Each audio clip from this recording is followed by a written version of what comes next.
Johnson flies away off the blocks. He really has got a remarkable start. Ben Johnson gets a good start. Johnson is opening up again very early. It's Johnson streaking away. Ben Johnson is flying. He was a running machine. Just built and geared and engineered almost to run 100 meters.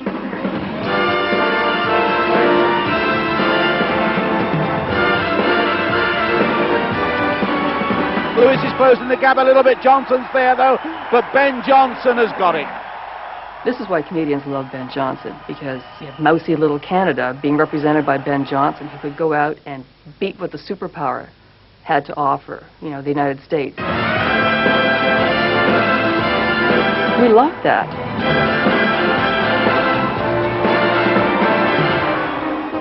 It's a new world record by quite a margin.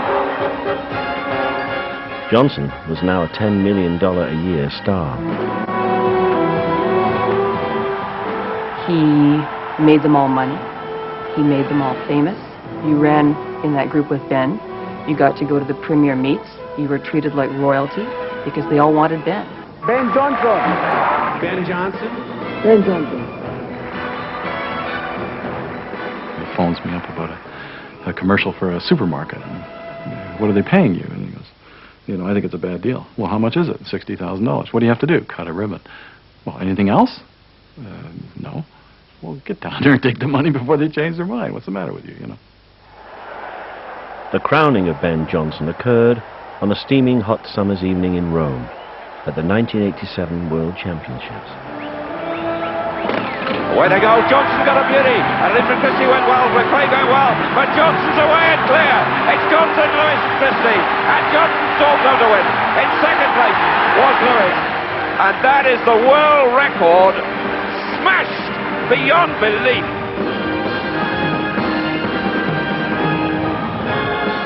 To break the 100-meter record by a tenth of a second was massive, massive improvement. It was like almost a run out of the next century.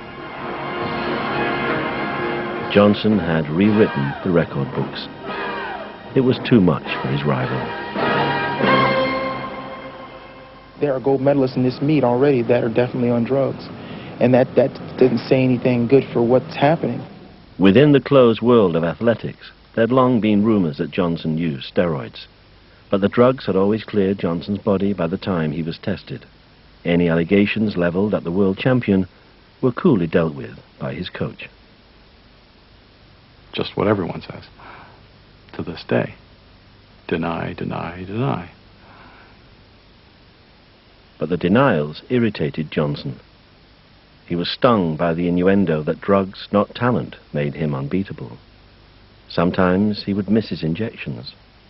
That's not the way I was brought up, and that's not the way my family was, and that's not the way I want to be, you know, treated like somebody judging me with something.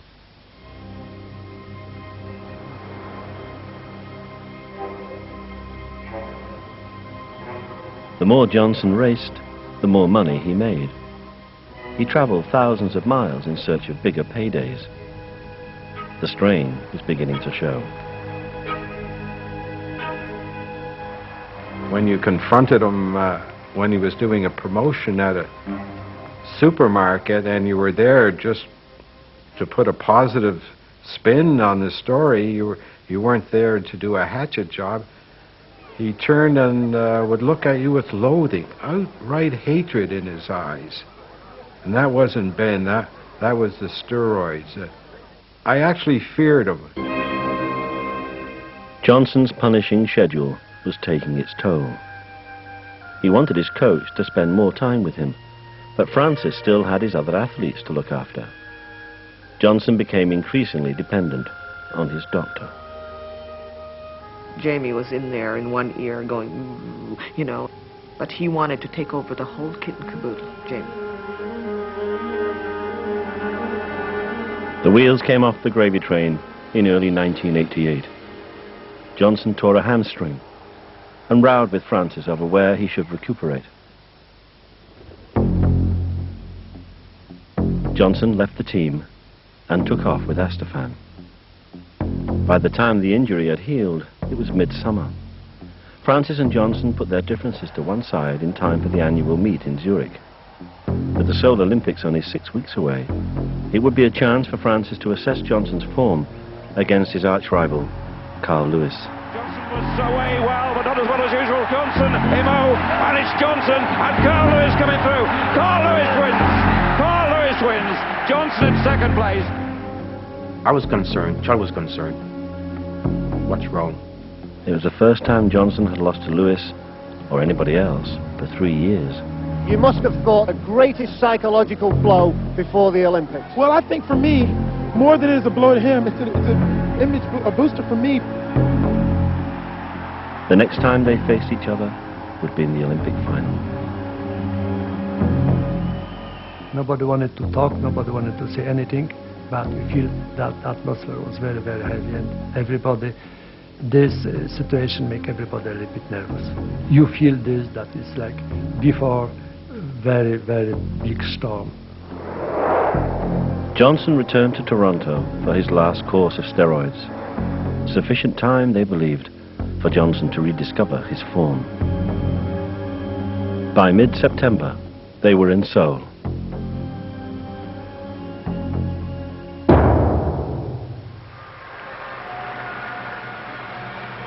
The Korean dream has come true at last.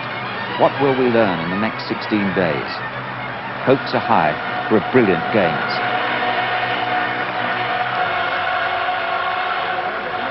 Johnson arrived carrying the hopes of a nation on his shoulders. I think it was just a glorious time to be a Canadian fan.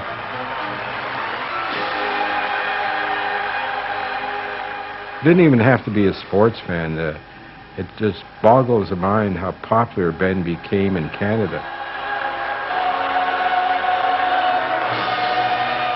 I've waited for this moment for the last 12 years. I was in the last Olympic Games in '84. I finished third, and I said that my time will come.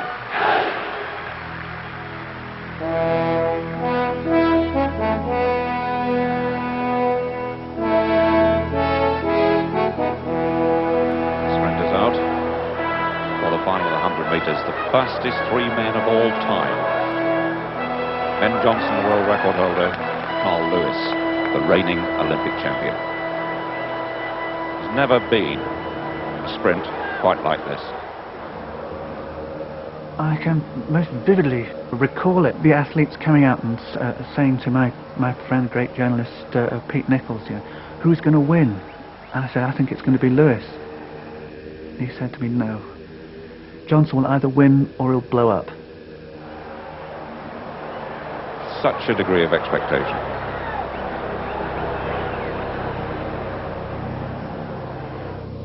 Told him he's going to win the race, and I told him how much he's going to win the race.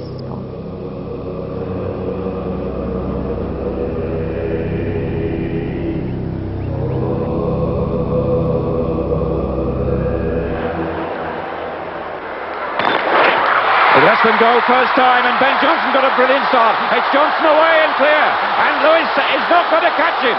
Johnson wins it. Lewis second, Christie third. The world record has gone again. He destroyed Lewis then. And it was just the single most extraordinary thing I've ever seen in sport. The way Johnson absolutely ran away with it. I almost expected his body, his arms and legs to come flying off. I thought, you know, the human body is not designed to operate at this speed.